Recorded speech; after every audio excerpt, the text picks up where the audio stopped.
খেতে খেতে তোমরা বুঝতেই পারছো আমার মুখটা দেখে যে ফলটা কেমন খেতে, খুব ভালো খেতে কিনা।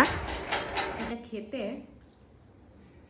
গাব, পুরো গাবের মতো, মানে এত টাকা দিয়ে এই ফল কিনে খাওয়ার কোনো মানেই হয় না।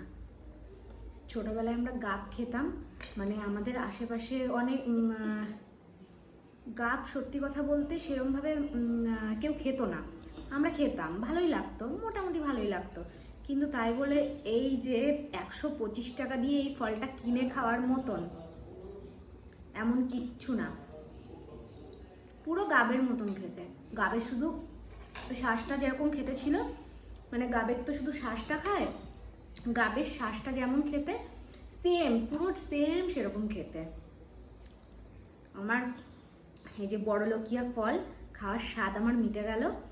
125 টাকা, ও বাবা রে, এটা যদি আমার বরকে বলি, এমন কিচ্ছু, এমন কিচ্ছু, মানে কি বলবো, এই ফলটা এমন কিচ্ছু স্পেশাল, কিছু খুব ভালো খেতে এরকম কিচ্ছু না। অনেকেই গাব পছন্দ করে না, কিন্তু আমার বেশ ছোটোবেলায় গাব বেশ ভালোই লাগতো।